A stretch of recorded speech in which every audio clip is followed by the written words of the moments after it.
오늘 내용은 사도 바울에 대한 내용입니다.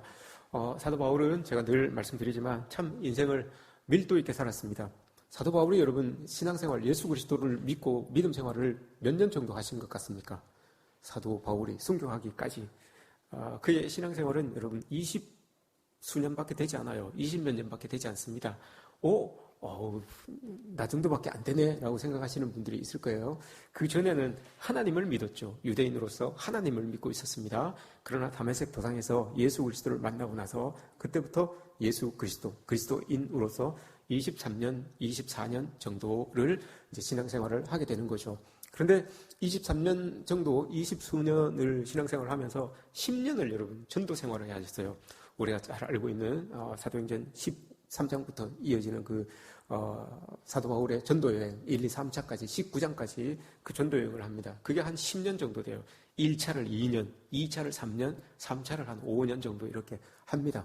그리고 나서 에베소에서 이제 마치죠. 에베소에서 마치고 자기가 예루살렘으로 이제 돌아가려고 합니다. 원래는 안디옥으로 가야 되는데 예루살렘으로 돌아가려고 합니다. 왜냐하면 여러분 처음 예수님을 알고 자기가 예루살렘에 내려갔었어요. 근데 변화된 사도 바울을 사람들이 받아들이지 않았잖아요. 잘 받아들이지 않았습니다. 왜냐하면 그 전까지 자기들을 박해하고 죽이고 막 이렇게 했던 사람이 자기가 예수 그리스도를 믿는 사람이라고, 변화된 사람이라고 그들에게 가니 이게 믿지 못하는 거예요. 그래서 그 사람들이 사도 바울을 이렇게 경계하여서 사도 바울이 자기 고향 길리기아 다소로 떠나가죠. 그리고 난 다음에 예루살렘을 안 내려옵니다. 잠시 그냥 하루 이틀 내려와서 잠깐 얼굴 보고 보고하고 요게 끝이지 예루살렘에 내려와서 신앙활동이나 교회활동을 하지는 않습니다. 그러다가 거기에 있다가 안디옥 교회가 부흥이 있다라고 해서 바나바라고 하는 사람이 다소에 있었던 바울을 데리고 옵니다. 그래서 안디옥에서 목회를 하게 되는 거죠. 안디옥 교회에서 한 1년 정도 목회를 하다가 안디옥 교회에서 파송을 합니다. 선교사로 파송을 합니다. 그래서 떠난 것이 1, 2, 3차 전도 여행입니다. 거기에서 무려 10년 세월을 보내게 되는 거죠. 그렇게 삶을 살았던 사람이 사도 바울이었어요. 그리고 사도 바울이 이제 마치고 전도 여행을 모두 마치고 이제 자기는 예루살렘에 가고 싶었던 거예요. 예루살렘에 가고 싶어서 에베소에서 이제 마지막 다 정리를 합니다. 다 정리를 하고 많은 장로들과 다 인사를 합니다. 이제 내가 모든 전도 활동을 마치고 또 이 활동을 마치고 제가 예루살렘에 가려고 합니다. 라고 이렇게 인사를 합니다. 막 항구에서 사람들이 모여서 막 눈물을 흘리며 고별 이렇게 인사를 하죠. 그때 아가보라고 하는 사람이 있었어요. 그 사람이 말하기를 그 사람이 선지자인데 아가보라고 하는 사람이 선지자인데 느끼기를 하나님께서 주신 사인이겠죠. 사도 바울 당신이 나는 예루살렘에 안 갔으면 좋겠습니다. 예루살렘에 가면 당신이 결박당할 것 같습니다. 체포당할 것 같습니다. 고난당할 것 같습니다. 그냥 안 갔으면 좋겠습니다. 우리 에베소 여기서 그냥 같이 목회했으면 좋겠습니다. 에베소에서 지금 3년 동안 지금 목회하고 있거든요. 여기에 있었으면 좋겠습니다. 라고 이렇게 이야기를 해요. 근데 사도 바울이 이야기를 합니다. 사도행전 21장, 우리 읽지는 않았지만 앞에 보시면 21장 13절 나는 예루살렘에서 죽을 것도 각오하였노라 라고 하면서 예루살렘으로 갑니다. 예루살렘에 가서 여러분 하고 싶은 게 있었어요. 전도 보고도 하고 싶고 이전에 자기가 핍박했던 그 사람들도 만나보고 싶고 예루살렘 교회가 얼마나 든든하게 잘 커가고 있는지 그것도 보고 싶고 이런 모습들이 자기에게는 있었죠. 마음의 소원처럼 가지고 있었던 거예요. 그래서 예루살렘 가서 사람들이 막 박해하고 핍박해도 나는 예루살렘에 가고 싶습니다. 나는 그곳에서 죽을 각오도 되어 있습니다. 왜 그렇게 여러분 예루살렘에 가고 싶었을까요? 동족 유대인이 많았기 때문에 그래요. 이 사도 바울은 내가 하나님의 생명책에서 끊어지기까지 나는 우리 동족, 고륙 지친들이 구원받았으면 좋겠습니다. 이 마음을 가지고 있었어요. 그러니 예루살렘에 가고 싶었던 거예요. 그 예루살렘에 가서 하나님을 예수 그리스도를 전하고 믿게 하고 싶은 마음이 많았던 거죠. 그런 마음을 가지고 예루살렘에 갔어요. 예루살렘에 들어가니 예루살렘 교회의 지도자인 야고보가 막 반겨줍니다. 다른 장로님들과 많은 사람들이 막 반겨줍니다. 그리고 선교보고를 잠깐 합니다. 선교보고를 잠깐 하고 난 다음에 야고보 선지자가 예루살렘 교회의 수장이었던 야고보가 뭐라고 이야기하는가 하면 바울에게 이렇게 이야기를 합니다. 바울이요, 여기 지금 예루살렘에 믿는 자의 수가 수만 명입니다. 믿는 자의 수가 수만 명인데 저들이 다 하나님을 향한 열심을 가지고 있는 사람들입니다. 라고 이렇게 이야기를 합니다. 하나님을 향한 열심을 가지고 있는 사람들입니다. 라고 이렇게 이야기를 합니다. 여러분 잘 들으십시오. 하나님을 향한 열심을 가지고 있는 사람들입니다. 라고 이렇게 말했어요. 그리고 나서 사도 바울에게 저들과 안 마주쳤으면 좋겠습니다. 라고 이렇게 이야기를 합니다. 그런데 사도 바울이 왜냐하면 그 하나님에 대한 열심을 가지고 있는 그 사람들이 유대인들이 하나님을 섬기고 있는 그 유대인들이 사도 바울을 미워했어요. 왜냐? 자기들을 배반한 사람이잖아요. 원래는 유대인으로서 유대교에서 하나님을 믿지 않는, 그러니까 예수 그리스도를 믿는 사람들을 잡아서 박해하고 옥에 가두고 이런 일을 감당했던 사람이 사도 바울이었어요. 사울이었죠. 그러니까 사울이었어요. 근데 그 사람이 바뀌어가지고 와서 예수 그리스도를 증거하니까 이 기존에 있었던 사람들이 바울을 달갑게 여기지 않은 거예요. 우리를 배반한 사람이다 라고 생각해서 사도 바울을 죽이고 싶은 마음이 있었던 거예요. 그래서 안 만났으면 좋겠다라고 합니다. 그런데 야고보가 뭐라고 합니까? 여러분, 그 사람들을 향하여서 하나님을 향하여서 열심을 가진 사람들이다 라고 이렇게 이야기를 합니다. 이 말씀이 여러분 중요합니다. 하나님을 향하여 열심을 가진 사람들이다 라고 이렇게 이야기를 합니다. 이걸 꼭 기억하십시오. 사도 바울이 예배를 드리고 나서 나옵니다. 나오는데 이 사람들한테 딱 눈에 띄인 거예요. 이 사람들이 몰려들어서 사도 바울을 잡아요. 사로잡아서 때리기도 하고 막 합니다. 그래서 그 소문이, 그 일이 막 이제 많은 사람들이 몰려 있으니까 이게 소동이 난 거예요. 동네에 소동이 난 거예요. 그 소식이 천부장에게 들어갔어요.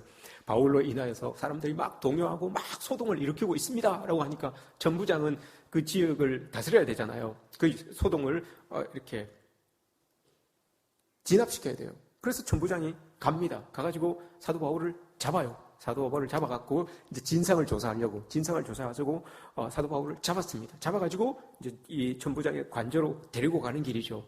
데리고 가는 길에 사도 바울이 천부장에게 이야기를 합니다. 천부장이요, 내가 할 말이 있는데 저 사람들에게 나의 변명을, 내가 하고 싶은 말을 좀 해도 되겠습니까? 라고 이렇게 이야기를 합니다.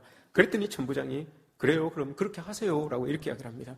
그래서 하는 말이 오늘 본문이에요. 우리가 읽었던 이 본문이 사도 바울이 지금 천부장 앞에서 많은 사람들, 자기를 죽이려고 때리고 했던 그 사람들 앞에서 자기가 지금 이제 자기의 상황을 설명하고 있는 거예요. 변명하고 있는 그 내용이 오늘 우리가 읽었던 이 본문입니다.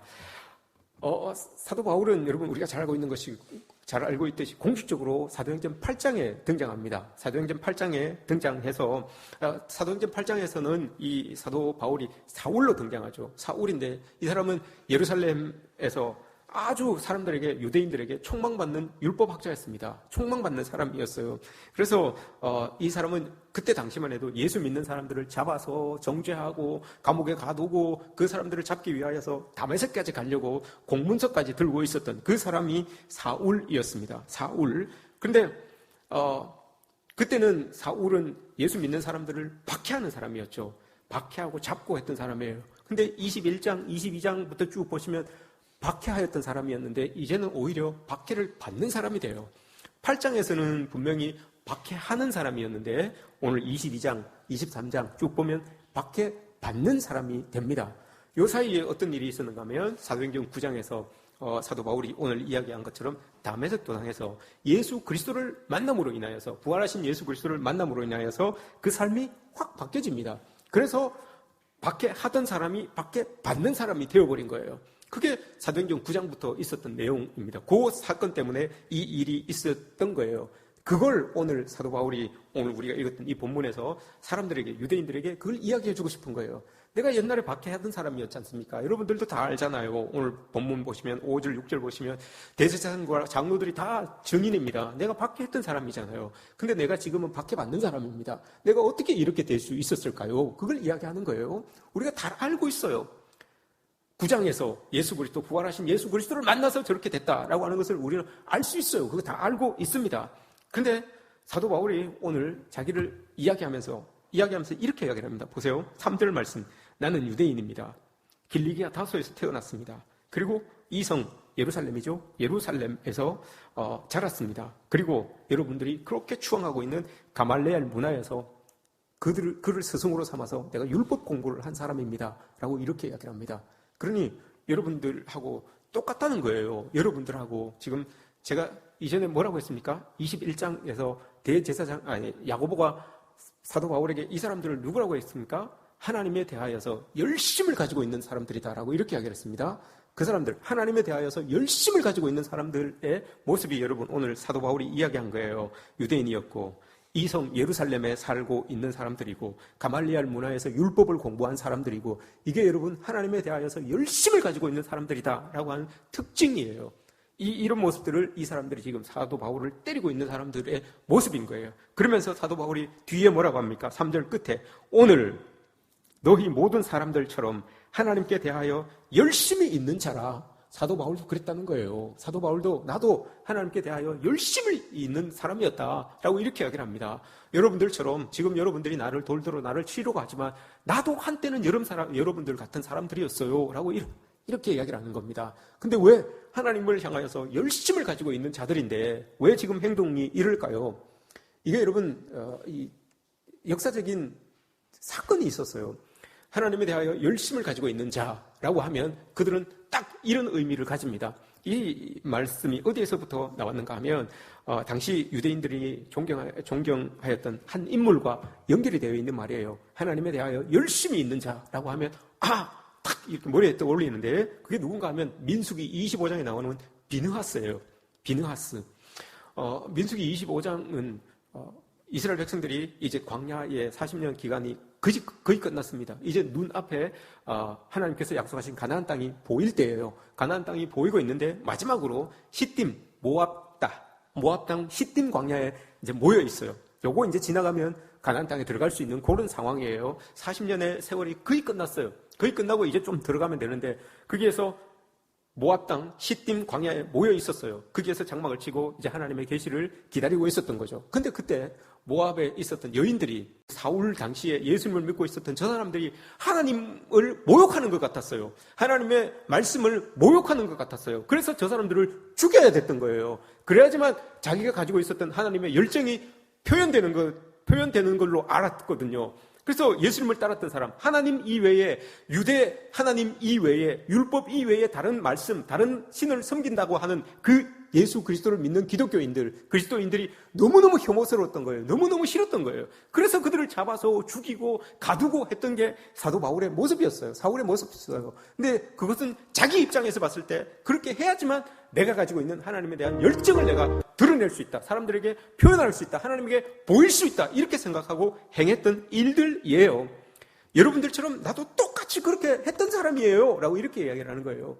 그런데 내가 어떻게 해서 이렇게 됐을까요? 라고 이렇게 이야기를 하는 거죠. 그러면서 이야기를 합니다. 오늘 말씀에서 자기도 4절에서 이야기하잖아요. 나도 내가 이 돌을 박해하여 사람을 죽이기까지 하고 남녀를 결박하여 옥에 넘겼다. 야, 나도 이 정도 한 사람이야. 라고 이렇게 말하는 거죠. 여러분들 못지않게 나도 하나님을 6절에서 이야기합니다. 그래서 나는 그 사람들이 다메섹에도 있다고 하여서 그 사람들 잡으려고 내가 조서를 가지고 공문을 가지고 그 사람들 잡으러 가는 길이었다. 그런데 그때 내가 예수 그리스도 하늘로부터 들려오는 그 음성을 내가 들었다.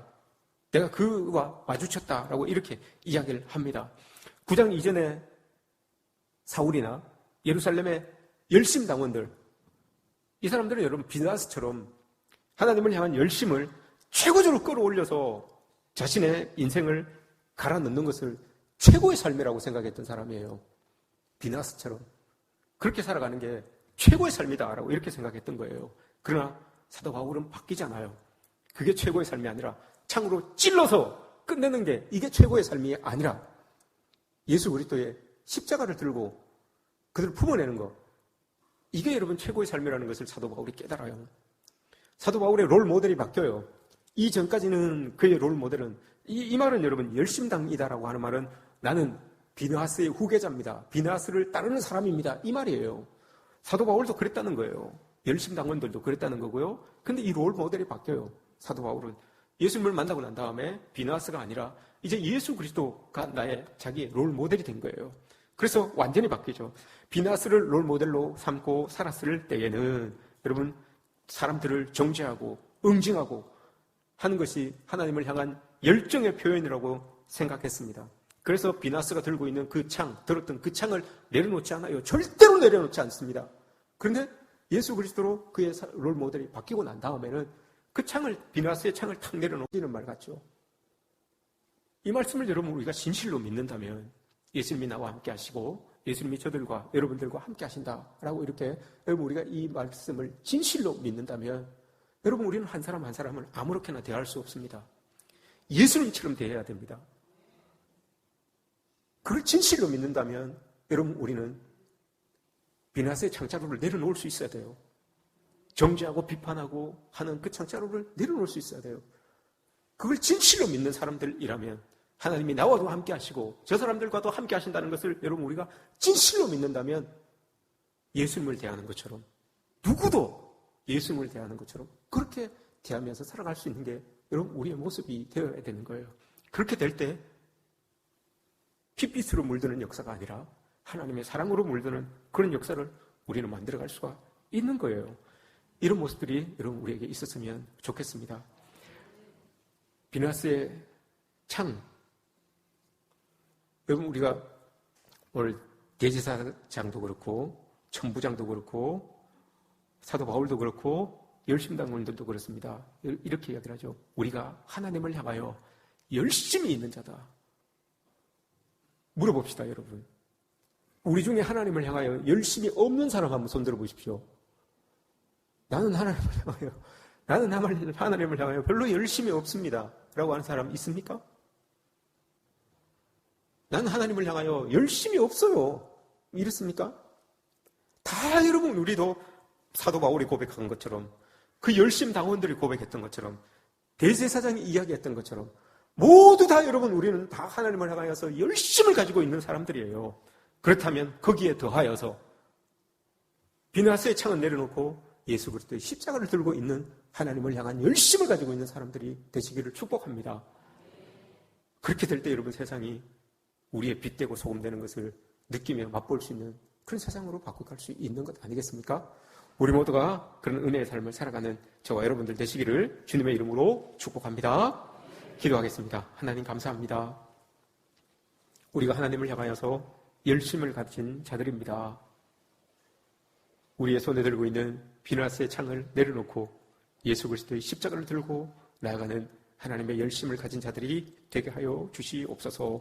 예수님의 이름으로 기도드립니다. 아멘. 모두 일어나셔서 결단의 찬양 드리겠습니다.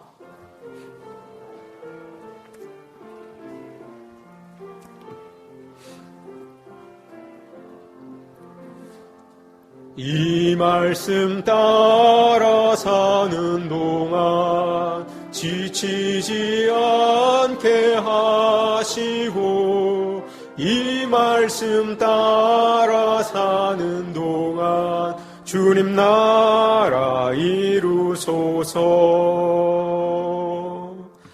구주 예수 그리스도의 은혜와 아버지 하나님의 사랑하심과 보혜사 성령님의 이끄시고 인도하시고 보호하심이 늘 하나님을 향하여 열심히 있는 자로서 내 손에 십자가를 들고 하나님과 함께 이 땅을 살기를 다짐하며 나아가는 우리 모든 성도들 삶 가운데 그들의 가정과 자녀들을 위해 우리 교회 위에 환우들을 위해 지금부터 영원토록 함께 하시기를 간절히 축원하옵나이다. 아멘.